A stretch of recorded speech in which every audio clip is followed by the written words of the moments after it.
My background, and the reason I was involved with the Trunk Highway 65 Corridor Coalition, it's part of my work as a consultant to the Santee County EDA. And I've worked at this interface between economic development and transportation off and on for about 3 decades.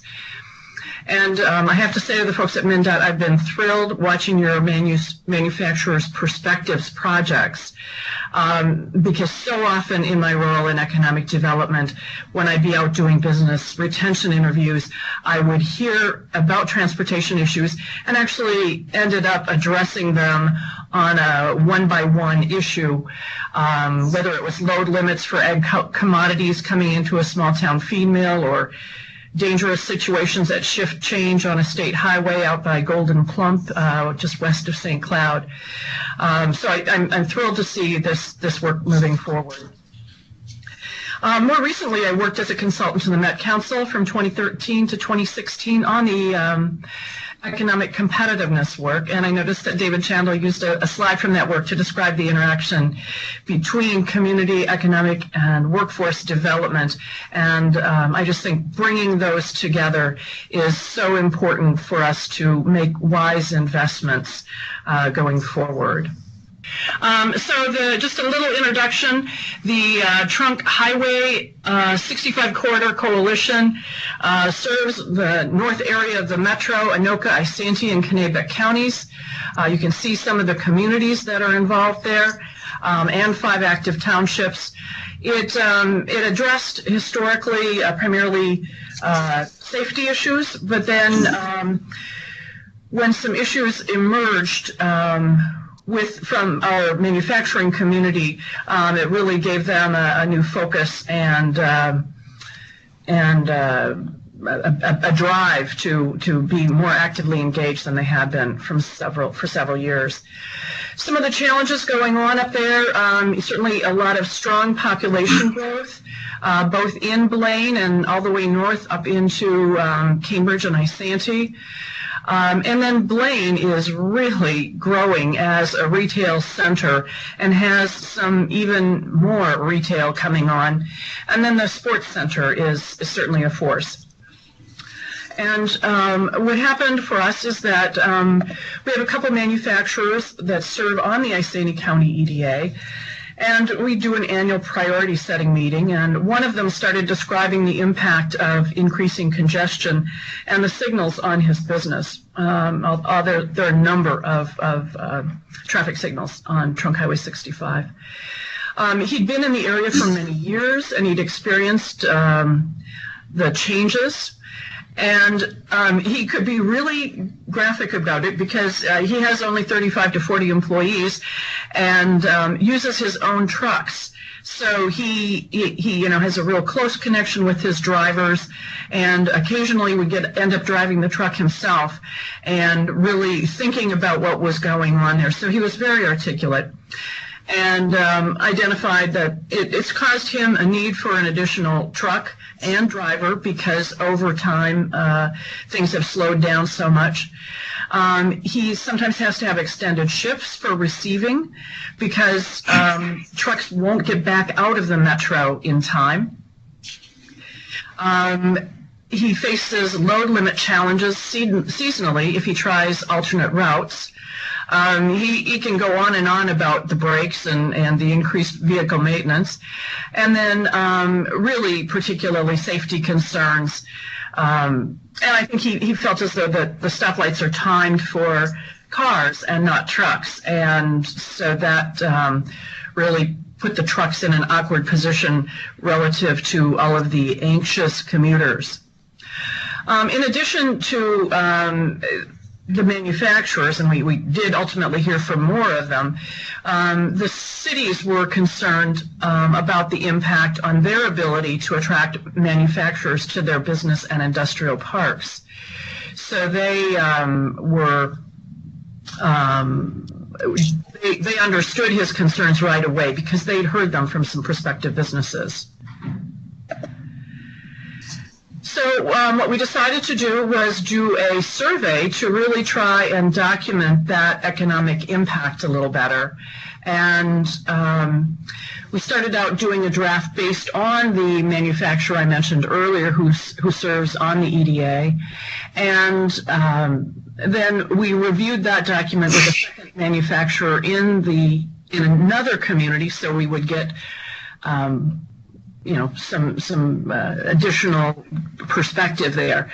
One of the things that emerged was clearly that not everybody operates owner-operated trucks, and that we needed to take into account contract carriers. So that required us to do a skip logic type of survey that was distributed through economic development professionals about a year ago.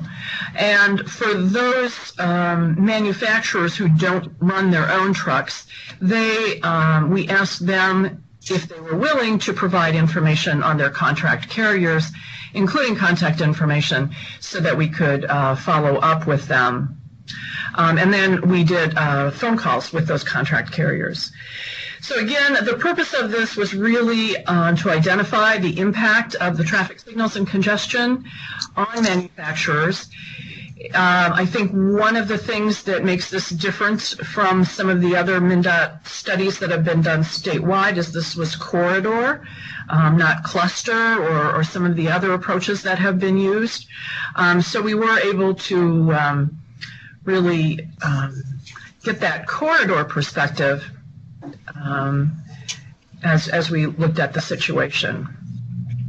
We had 25 survey respondents. You can see from the word cloud there to the right how they were concentrated.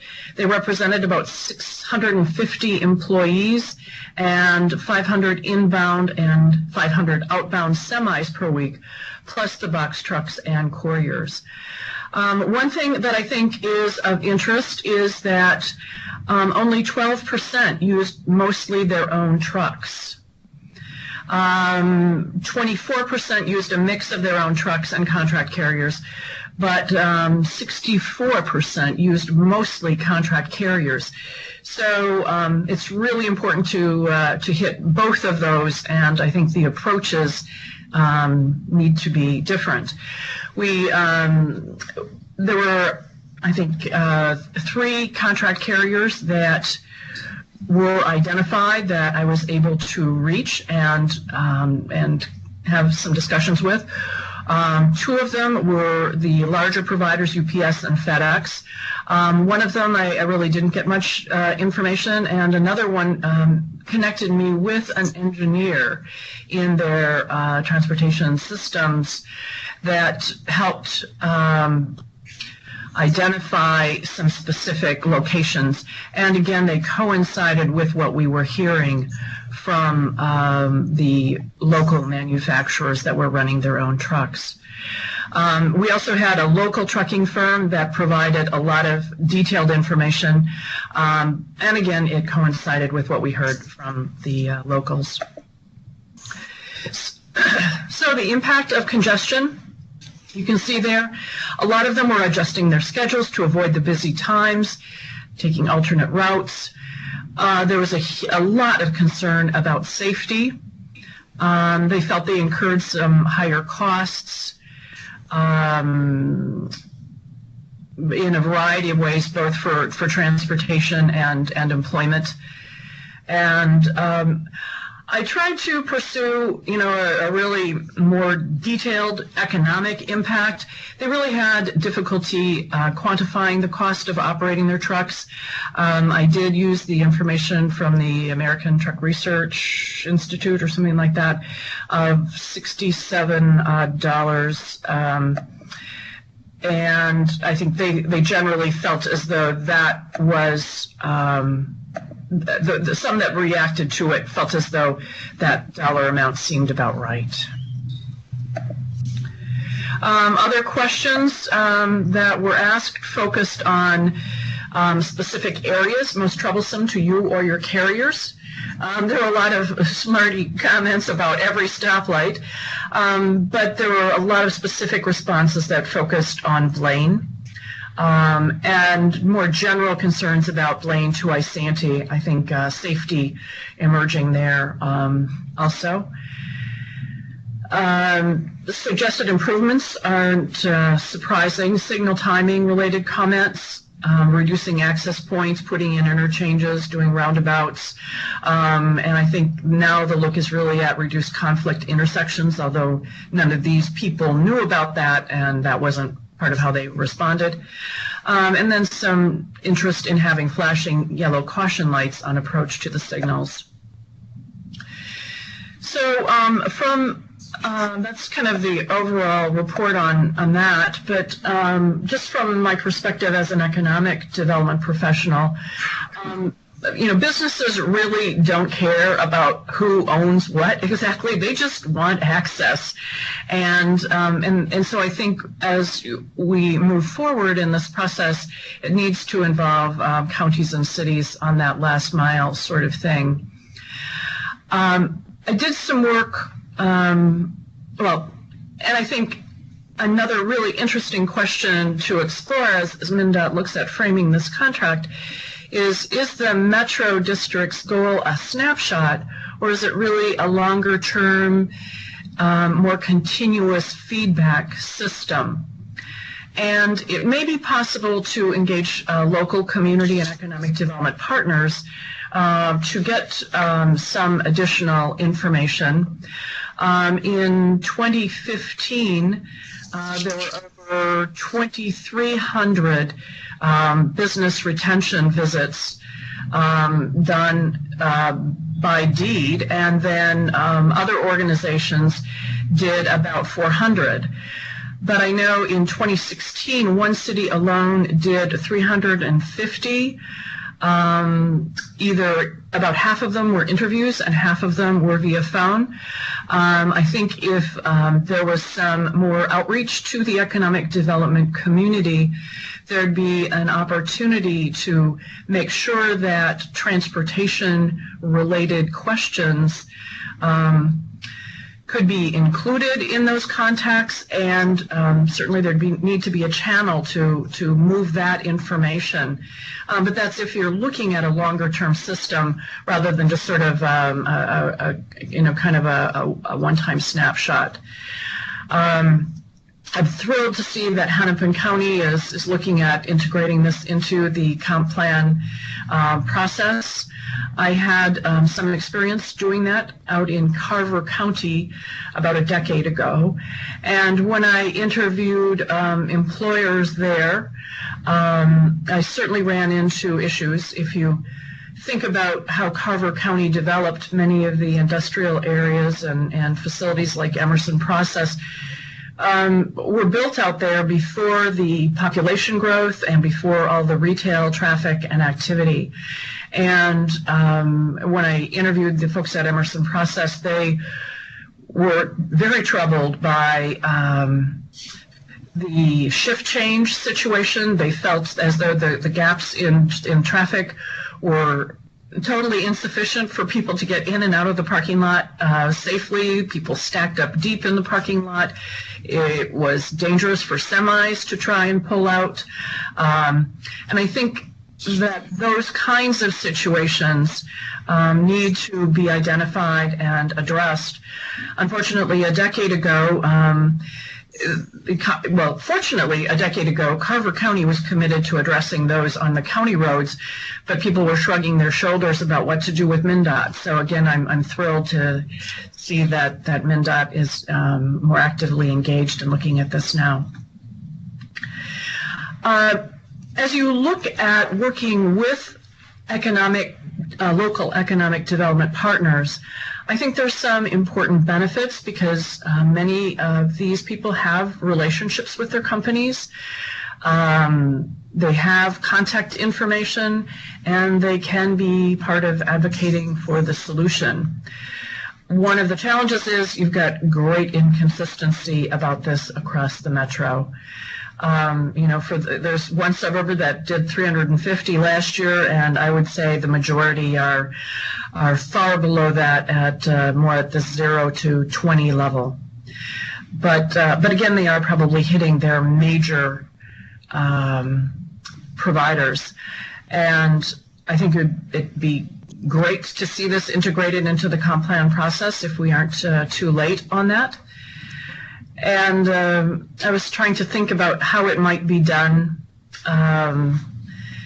successfly, and I don't know. I guess maybe just the carrot of getting priority funding, or being more on MnDOT's radar with good data, could be part of the carrot for that level of cooperation. So I guess I'll wrap it there and take some questions. Great, thank you. Folks have questions for Janna. Yes, Steve. Yes, Jan, Steve Elmer here. Hi, Steve. Hi. On Trunk Highway 65, we had seen some comments in there on signal timing issues, and I'm wondering if there was any indication or suggestion that perhaps signal coordination might be a plausible solution for part of that corridor as it related to trucks. I believe that's already. I can't speak to that. I think there's nearly some gridlock situations there with people on service roads and people cutting here and there in the Blaine area. I don't know if I can't speak to that. Signal timing was really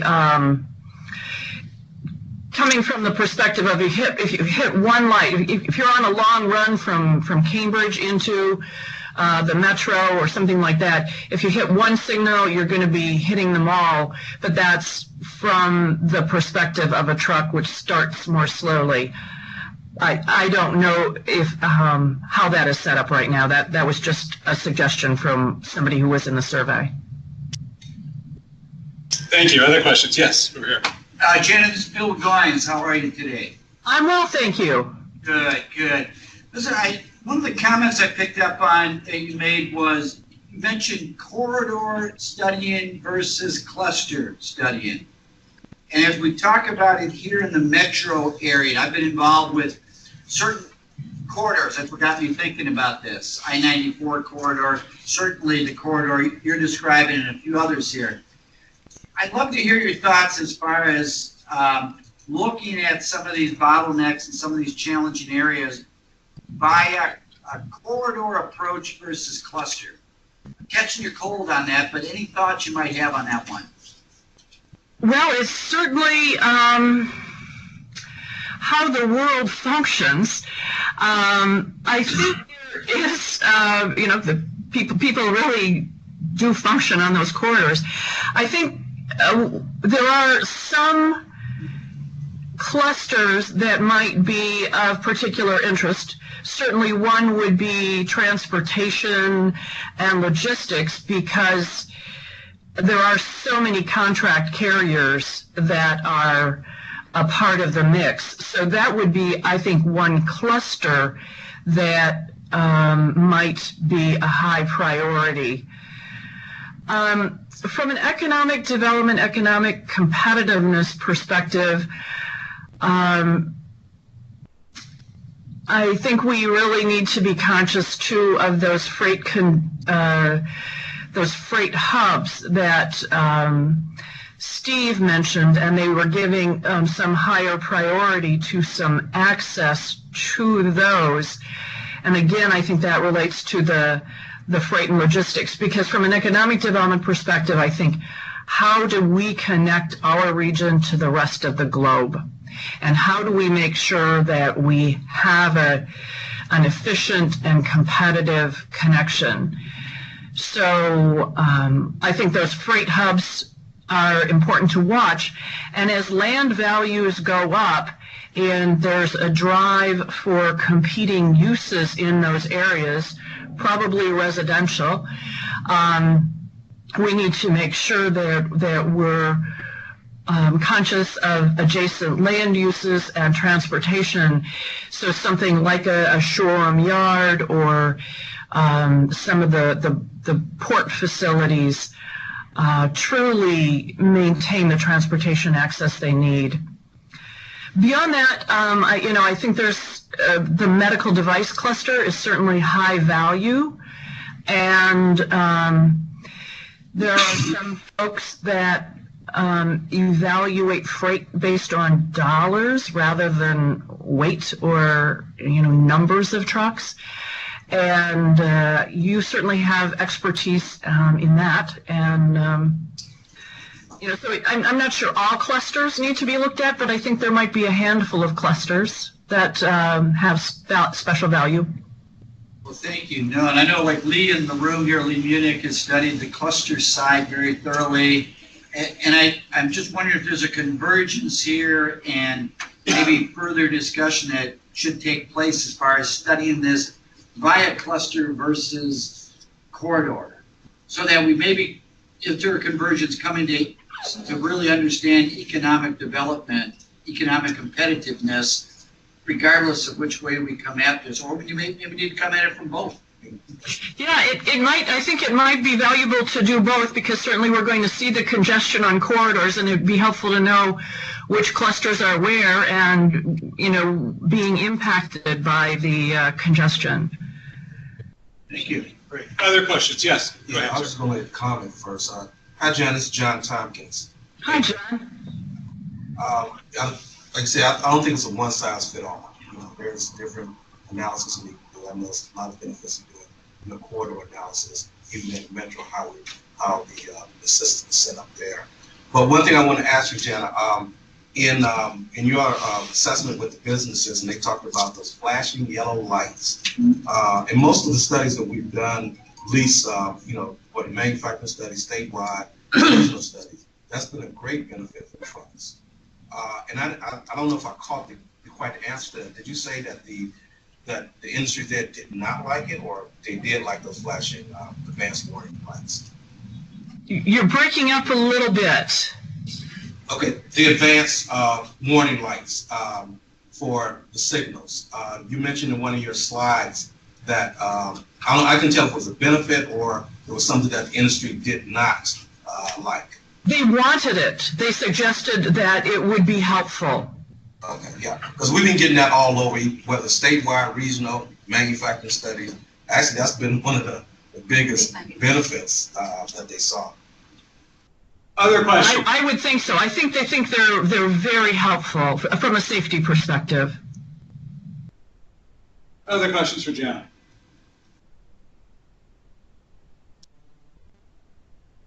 Anybody? Anybody on the phone? Hearing nothing? Okay. Thank you very much for your comments and presentation. Hopefully you'll stay on as we go through. Let me see if I can